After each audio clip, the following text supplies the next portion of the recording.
En l'année 1382, le royaume de France, encore marqué par les longues blessures de la guerre de Cent Ans, connaissait une période de troubles intérieurs où l'autorité royale devait s'affirmer face aux révoltes urbaines et aux tensions féodales. La Flandre, terre prospère de drapiers et de marchands, s'était depuis longtemps trouvée dans une position ambiguë entre fidélité au roi de France et affirmation de son autonomie sous la conduite de ses comtes. À cette époque, Philippe d'Artois, comte d'Eu, détenait la dignité de connétable de France, et Charles VI, jeune roi couronné depuis peu, tentait d'asseoir sa légitimité par des actions décisives contre les foyers de rébellion. La Flandre, dirigée par Louis II de Malle, comte vieillissant mais autoritaire, était en proie à des tensions sociales profondes. Les villes, et surtout Gand, ne supportaient plus la lourdeur fiscale et l'autorité du comte. Au sein de cette cité florissante, un homme s'est élevé pour incarner la résistance du peuple, Philippe van Artevelde, fils de Jacob van Artevelde, le célèbre tribun gantois assassiné des décennies plus tôt. Le souvenir du père pesait sur le fils, et Philippe, soutenu par la bourgeoisie et les milices urbaines, prit la tête du mouvement communal. Dès le printemps de l'année 1382, les Gantois affrontèrent ceux et les partisans du comte dans une lutte ouverte. Le conflit, d'abord local, se transforma bientôt en crise politique majeure lorsque Louis II de Malle appela à l'aide son suzerain, le roi de France. Le comte, réfugié à Lille après avoir perdu le contrôle d'une partie de ses terres, supplia Charles VI d'intervenir pour rétablir son autorité. Dans le même temps, Philippe van Artevelde, maître de Gand, chercha à rallier les autres villes flamandes, Bruges, Ypres et Courtrai, à la cause de la commune, promettant liberté et prospérité sous un gouvernement de marchands et d'artisans. Les promesses de Philippe séduisirent d'abord plusieurs cités, mais la crainte des représailles françaises divisa les Flamands. À Bruges, l'oligarchie hésitait. À Ypres, on redoutait de perdre les privilèges commerciaux. À Courtrai, la mémoire des victoires passées contre la chevalerie française, notamment à la bataille des Éperons d'Or, éveillait un mélange de fierté et d'angoisse. Au cours de l'été, les armées gantoises remportèrent quelques succès, occupant des villages et forteresses dans les plaines flamandes.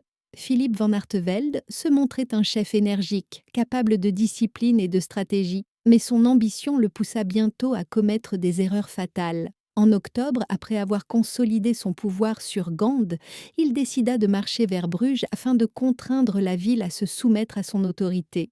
Ce fut une entreprise téméraire. La cité, bien que partagée, restait mieux défendue qu'il ne le croyait.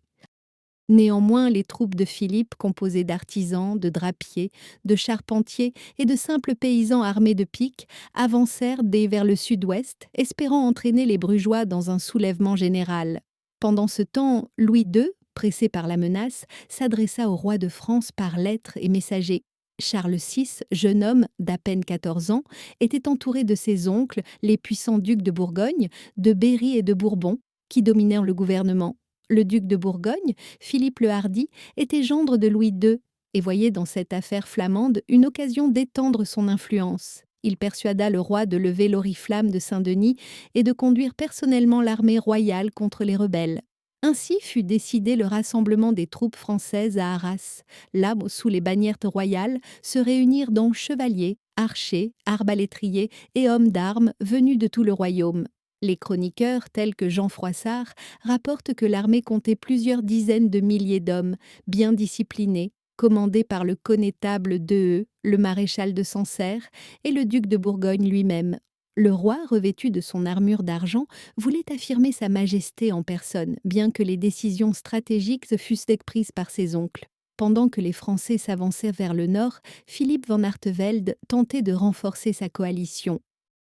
Il envoya des émissaires à Courtrai, à Ypres et à Poperinge pour demander renfort et vivres. Mais l'hésitation persistait. Certains notables flamands craignaient une vengeance sanglante. D'autres espéraient encore une médiation avec le roi. Cependant, les événements s'accéléraient. En novembre, les avant-gardes françaises avaient franchi la Lys et progressaient en direction de Roulers.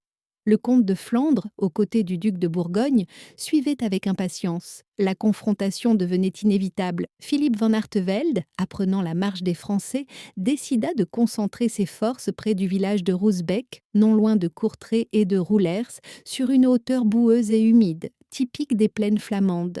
Là, il fit dresser ses positions. Fossés, pieux, chariots disposés en cercle pour former une sorte de retranchement.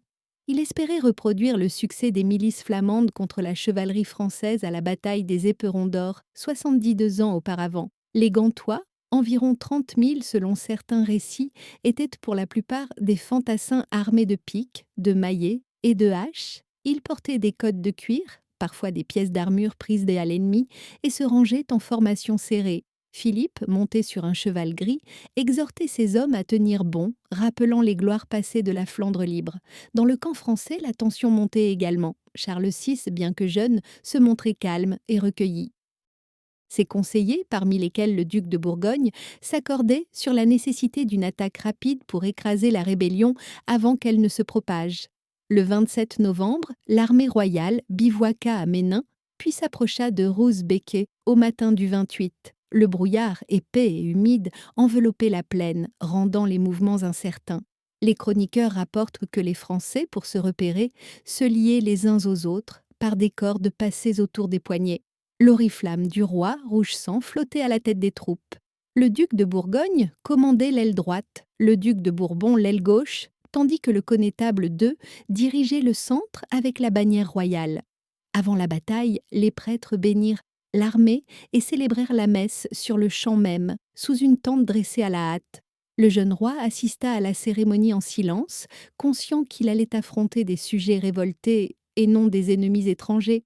Cette idée pesait lourdement sur son esprit, mais ses oncles lui rappelèrent que la rébellion contre un seigneur était un crime contre l'ordre voulu de Dieu. Dans le camp flamand, les hommes se préparaient également. Philippe van Artevelde parcourait les rangs à cheval, encourageant les troupes, leur promettant la victoire et la liberté. Ses officiers, Jean Prunelle et Peter van den Bosch, organisaient les lignes, veillant à ce que nul ne quitte son poste. Au lever du jour, le brouillard se fit encore plus dense, masquant la vue des deux armées. Les Français, avançant prudemment, se heurtèrent bientôt au premier fossé flamand. Le terrain détrempé ralentissait les chevaux, plusieurs cavaliers s'embourbèrent. Pourtant, les chevaliers français, impatients d'en découdre, pressaient l'assaut. Les arbalétriers flamands tirèrent leurs premiers traits, blessant hommes et bêtes. Les Français ripostèrent par une charge massive, menée par la noblesse de Bourgogne et d'Artois. La mêlée s'engagea dans la boue. Les piquiers flamands opposèrent une résistance farouche. Leurs longues hampes brisaient l'élan des chevaux et plusieurs seigneurs français tombèrent au premier choc. Cependant, l'infanterie royale, mieux équipée et disciplinée, appuyait sans relâche la cavalerie. Les bannières se heurtaient, les cris couvraient le bruit des armes et la plaine se transformait en un chaos sanglant. Philippe van Artevelde, voyant ses premières lignes ployées, tenta de rallier ses hommes. Il fit avancer sa réserve, mais le brouillard empêchait toute coordination. Les Français, profitant de la confusion, percèrent en le centre des positions flamandes. Le connétable d'Eu, à la tête de ses hommes, fit abattre les chariots qui formaient le retranchement, ouvrant ainsi une brèche fatale. Le combat devint corps à corps. Dans cette mêlée, Philippe van Artevelde fut renversé de son cheval et étouffé sous la masse des fuyards et des ennemis. Sa mort, ignorée d'abord de ses troupes, provoqua bientôt la panique. Les Flamands, privés de chef, commencèrent à se disperser. Les Français, poussés par l'élan de la victoire, les pourchassèrent sans pitié. On raconte que des milliers d'hommes furent tués ou noyés dans les marécages environnants. Le champ de Roosbeke se couvrit de cadavres, tandis que le brouillard se dissipait lentement, révélant l'ampleur du désastre. Quand le roi de France fut informé de la mort de Philippe van Artevelde, il ordonna que l'on cesse la poursuite et qu'on rende grâce à Dieu. Le corps du chef flamand, retrouvé parmi les morts, fut exposé publiquement à Courtrai pour servir d'exemple aux rebelles. Ainsi s'acheva la bataille de Roosbeke, victoire éclatante mais sanglante, qui scella la domination française sur la Flandre pour plusieurs années. Cependant, derrière ce triomphe, le pays restait ruiné et le peuple, accablé par les impôts, nourrissait encore la haine contre la noblesse et le pouvoir royal. Cette journée, gravée dans les chroniques, marqua aussi le début de la gloire militaire du jeune Charles VI avant que la folie ne vienne plus tard assombrir son règne. Lorsque le calme revint sur la plaine de Roosbeke, l'air était encore chargé de brume et d'odeur de sang.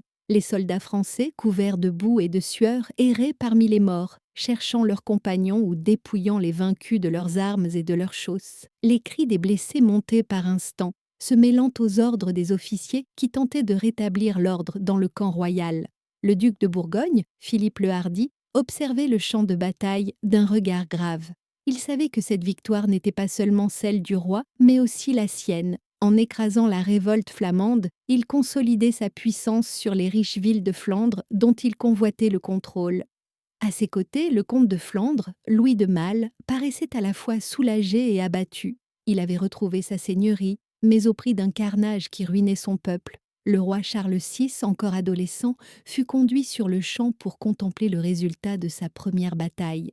Les chroniqueurs rapportent qu'il demeura silencieux devant le spectacle des milliers de cadavres entassés, tandis qu'un chapelain récitait les prières pour les morts. On raconte aussi qu'il demanda qu'on épargne les prisonniers, signe d'une clémence rare en ces temps de fer. Cependant, les chefs militaires, soucieux d'exemple, firent exécuter plusieurs meneurs flamands capturés sur place. Les têtes furent exposées aux portes de Courtrai et de Bruges. Le corps de Philippe van Artevelde, retrouvé dans un fossé gonflé par la boue, fut identifié grâce à son anneau et à son manteau. Par ordre du comte et du duc, il fut suspendu par les pieds à une potence dressée sur la grand-place de Courtrai. Ainsi s'achevait la destinée du fils de Jacob, symbole d'un peuple qui avait voulu défier la hiérarchie féodale. La victoire fut célébrée avec solennité. Les héros proclamèrent partout dans le camp que Dieu avait rendu justice au roi et à son vassal. Les trompettes sonnèrent et l'oriflamme fut ramenée au centre du dispositif. Les prêtres chantèrent le Te Deum et le jeune Charles VI reçut les félicitations de ses oncles. Cette journée de gloire, pensait-il, asseyait définitivement l'autorité royale dans le nord du royaume. Mais derrière la pompe et la satisfaction des seigneurs, la réalité demeurait amère. Des milliers de Flamands gisaient sans sépulture, et les campagnes environnantes portaient les traces des pillages et des incendies. Les troupes françaises, livrées à elles-mêmes après la bataille, se répandirent dans les villages, réclamant vivres et rançons. Le duc de Bourgogne tenta de maintenir la discipline, mais les besoins d'une armée aussi nombreuse dépassaient les ressources du pays. À Bruges, la nouvelle du désastre provoqua la panique. Les partisans de Philippe van Artevelde s'enfuirent ou se cachèrent. Les bourgeois les plus prudents envoyèrent aussitôt des délégations vers le roi pour demander grâce et renouveler leur serment de fidélité. Charles VI, suivant les conseils de son oncle de Bourgogne, accepta leur soumission mais imposa de lourdes amendes. Les privilèges des villes furent confirmés, mais sous condition d'une stricte obéissance au comte de Flandre et, au-delà, au roi de France. La répression, bien qu'encadrée par le clergé, fut brutale. Plusieurs centaines d'artisans furent exécutés à Gand et à Bruges, d'autres bannis ou condamnés aux galères. Pourtant, malgré la sévérité du châtiment, la Flandre demeurait une terre d'agitation. Le commerce, vital pour son existence, souffrait des guerres et des impôts. Les relations avec l'Angleterre, principal débouché pour les drapeaux flamands, étaient compromises par l'alliance franco-flamande imposée par le duc de Bourgogne. Ainsi, même après Rysbecke, la paix restait fragile. Le roi et son armée quittèrent la région au cœur de l'hiver. Les chroniques racontent que lors du retour vers Arras, la procession royale traversa les villages dévastés où les paysans sortaient timidement de leurs chaumières pour contempler les bannières du royaume. Charles VI faisait figure de vainqueur, mais déjà ses oncles se disputaient les bénéfices politiques de la campagne. Le duc de Bourgogne, principal artisan de la victoire, obtint de son beau-père Louis II de Malle la promesse que sa fille, Marguerite de Flandre, hériterait de tous ses domaines à sa mort. Ce mariage, célébré peu après, scella l'union de la Flandre et du duché de Bourgogne, ouvrant la voie à la puissance extraordinaire des ducs bourguignons au siècle suivant. Pour la France, la bataille de Rysbecke eut des conséquences considérables. Elle montra que, malgré les divisions internes, la monarchie pouvait encore imposer sa force. Mais elle renforça aussi le parti des princes, qui dominait le jeune roi. Charles VI, impressionné par la gloire militaire, laissa à ses oncles la conduite des affaires. Philippe le Hardi augmenta son influence sur le conseil du roi, tandis que le duc de Berry s'emparait des finances du royaume. Le peuple de Paris, qui avait acclamé la victoire, se rendit bientôt compte que les impôts destinés à financer la guerre ne diminuaient pas. Dans les campagnes, les tailles et les réquisitions suscitaient un mécontentement latent. Pourtant, la course abandonnait aux fêtes, les chroniqueurs décrivent un cortège triomphal lors du retour à Paris, bannières déployées, chars dorés, musiciens et le jeune roi resplendissant sous sa couronne. On célébra la messe à Notre-Dame et les prédicateurs louèrent Charles VI comme un nouveau David ayant vaincu les ennemis du royaume. Mais la gloire militaire se mua vite en inertie politique. Tandis que le duc de Bourgogne consolidait son emprise sur la Flandre, la royauté, elle, s'affaiblissait dans les luttes de factions. En Flandre même, la mort de Louis II de Malle, survenue peu après la bataille, changea la donne. Sa fille Marguerite hérita du comté, et son mari Philippe le Hardi administra le territoire avec prudence. Il chercha à rétablir l'ordre, à relancer le commerce et à aménager les cités.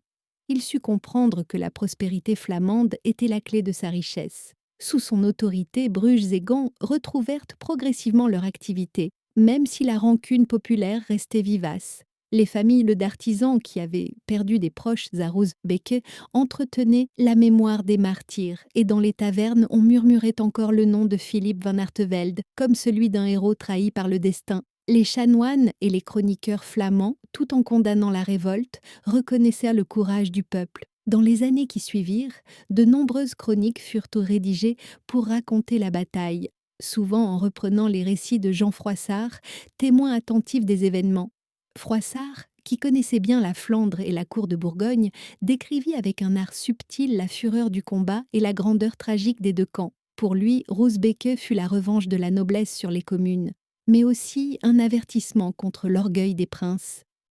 Il notait que la victoire française, obtenue sur des sujets révoltés, n'avait rien d'un triomphe chevaleresque. Ce jugement, à peine voilé, traduisait le malaise de l'époque. Car au-delà de la gloire immédiate, la bataille de Roosbeke illustrait une fracture profonde entre la société urbaine en plein essor et le monde féodal attaché à ses privilèges. Dans les ateliers de Gand, on reprit la fabrication des draps, mais les salaires baissèrent, les impôts augmentèrent et les guildes perdirent une partie de leur pouvoir. La paix imposée par le duc de Bourgogne reposait sur la contrainte plus que sur la réconciliation. Les paysans, déjà éprouvés par les ravages de la guerre, subissaient désormais la pression fiscale accrue pour financer la reconstruction. Le clergé, pour sa part, prêcha la soumission et la repentance, organisant des processions pour apaiser la colère divine. Dans les églises, on priait pour les âmes des morts de Roosbeke, quel que fût leur camp, car beaucoup voyaient dans cette bataille un châtiment du ciel pour les excès de tous. Au conseil du roi, cependant, on ne songeait guère à tirer de leçons spirituelles. Les ducs, satisfaits de leur gain, se partageaient les honneurs. Le jeune Charles, impressionné par son triomphe, commença à nourrir l'idée d'un pouvoir personnel. Il rêvait de suivre l'exemple de son grand-père Jean le Bon ou de son bisaïeul Philippe VI. Mais il était encore sous tutelle. Ses proches flattaient sa bravoure et organisaient pour lui des tournois, des festins et des entrées solennelles. Ce faste, en contraste avec la misère du peuple flamand et français, creusait un fossé grandissant entre la cour et le royaume.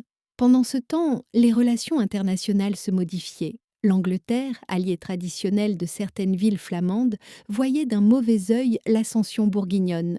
Le roi Richard II envoya des agents à Calais pour recueillir des informations sur la situation et entretenir des correspondances secrètes avec les marchands hostiles à Philippe le Hardi. Les tensions commerciales ne tardèrent pas à ressurgir. Les Anglais, privés de laine flamande, menaçaient de fermer leurs ports aux draps du continent. Ainsi, la victoire de Roosbeke, loin d'assurer la paix, ouvrait un nouveau chapitre de rivalités économiques et diplomatiques. En France, elle resta longtemps dans les mémoires comme la première campagne victorieuse du règne de Charles VI. On en fit des chansons, des miniatures enluminées, des vitraux. À la cour, on racontait avec fierté que le roi avait combattu en personne, même si son rôle réel fut surtout symbolique. Dans les monastères, les moines consignaient la liste des morts et rendaient grâce pour le triomphe de la foi sur la sédition. Cependant, dans les campagnes flamandes, on racontait une autre histoire, celle d'un peuple brave, trahi par les siens et écrasé par la force d'un roi lointain. Des générations d'artisans transmirent le souvenir de Philippe van Artevelde comme celui d'un homme juste, défenseur des pauvres contre les riches. Ce double regard, celui du vainqueur et du vaincu, façonna la mémoire de la bataille pour les siècles à venir. Dans les années qui suivirent la bataille de Roosbeke, la Flandre, bien que pacifiée en apparence, resta sous une surveillance étroite. Le duc Philippe le Hardi, devenu le véritable maître du pays à la mort de son beau-père Louis de Malle, établit un gouvernement mêlant prudence politique et autorité ferme. Il s'efforça de rétablir la confiance des villes car il savait que leur richesse constituait le fondement de sa puissance. À Bruges, il confirma les privilèges commerciaux en échange d'une fidélité sans faille. À Gand, plus rebelle, il installa une garnison et exigea la démolition de certaines fortifications, symbole de l'indépendance passée. Le souvenir de Philippe van Artevelde hantait encore les esprits. Son effigie fut interdite, mais son nom circulait en secret parmi les artisans. Les chroniqueurs bourguignons, soucieux de justifier la victoire française, présentèrent aux les Gantois comme des séditieux aveuglés par l'orgueil. Pourtant, la mémoire populaire conservait une autre image, celle d'un patriote malheureux qui avait voulu défendre les libertés communales. La Flandre, malgré la lourde tutelle, demeura un centre économique essentiel. Les marchands anglais reprirent peu à peu leurs échanges et les foires de Bruges retrouvèrent leur éclat. Philippe le Hardi sut tirer parti de cette prospérité pour financer sa politique fastueuse. Il fit venir des artistes, des orfèvres, des peintres et des architectes, transformant la cour de Bourgogne en l'une des plus brillantes d'Europe. Derrière ce raffinement, la bataille de Roosbeek restait le socle de son autorité. C'était la preuve que le duc pouvait dompter la révolte et se poser en défenseur de l'ordre chrétien. Du côté français, la victoire avait consolidé la légitimité du jeune Charles VI. Mais à mesure qu'il grandissait, le roi montra un tempérament instable. Les historiens ont souvent noté que les premières années de son règne, encore marquées par le souvenir de Roosbeek, furent des années d'espérance. On croyait à la restauration de l'unité du royaume après les malheurs du siècle précédent. Le roi, à peine âgé de 18 ans, prit alors la décision de gouverner par lui-même, sans la tutelle de ses oncles. Il se souvenait des louanges reçues après la bataille et voulait poursuivre la voie de la gloire. Mais cette indépendance nouvelle alarma les ducs de Bourgogne et de Berry, qui voyaient leurs privilèges menacés. La tension s'installa entre le pouvoir royal et les princes. Dans ce climat, la Flandre, désormais bourguignonne, servit de base à une politique d'équilibre. Philippe le Hardi y établit ses finances, sa diplomatie et son armée, devenant peu à peu un souverain presque indépendant.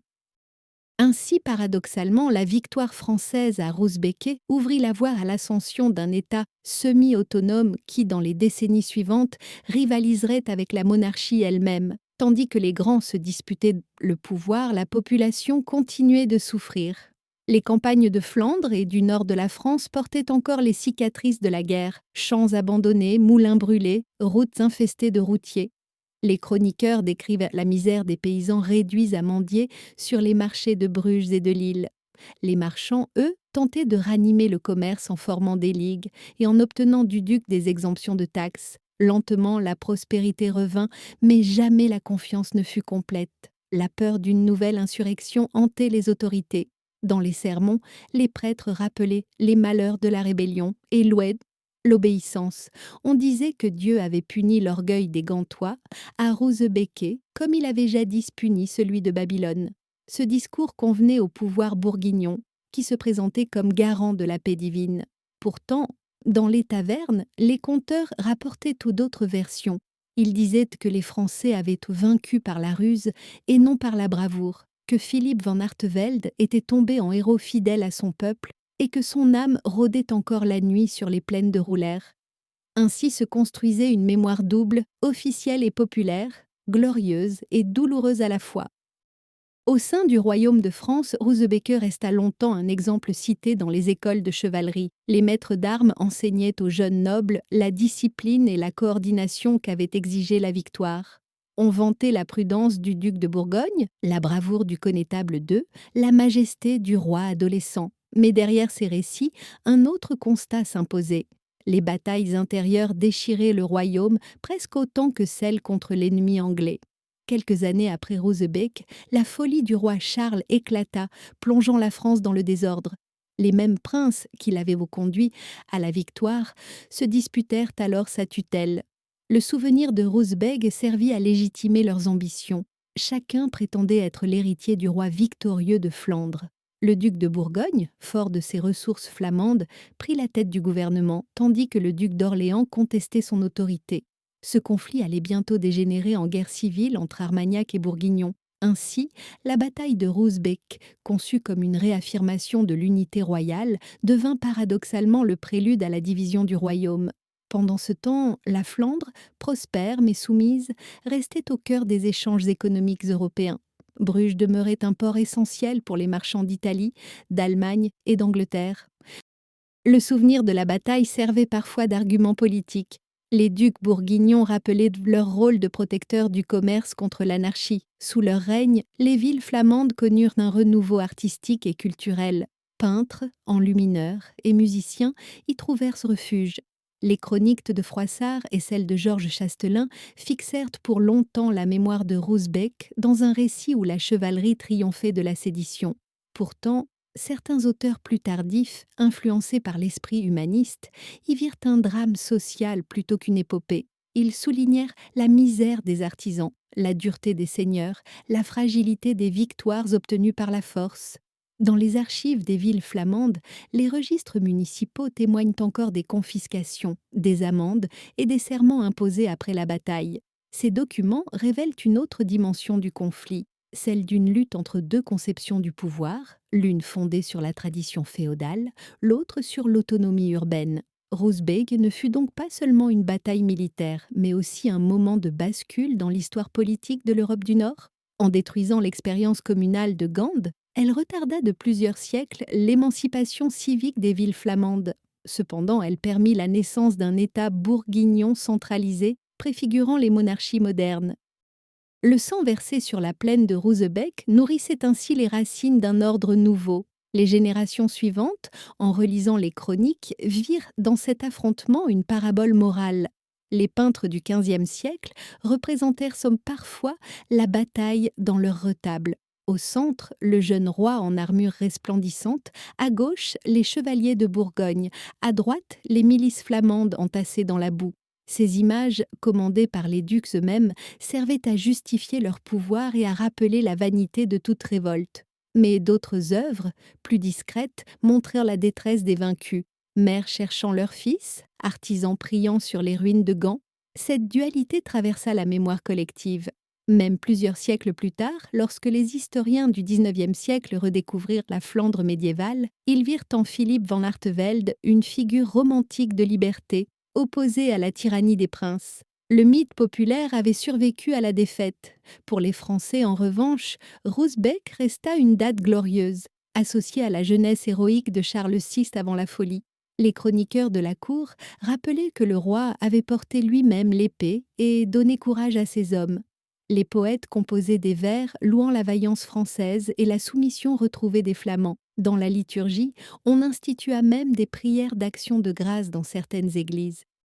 Mais avec le temps, la signification religieuse de la victoire s'effaça derrière les réalités politiques. Le royaume, déchiré par les guerres civiles, oublia peu à peu que Roosbeek avait été un combat fratricide. Ce n'est qu'à la fin du Moyen Âge que les érudits, relisant les chroniques, redonnèrent à la bataille sa dimension tragique, celle d'un peuple et d'un roi s'affrontant au nom de principes inconciliables.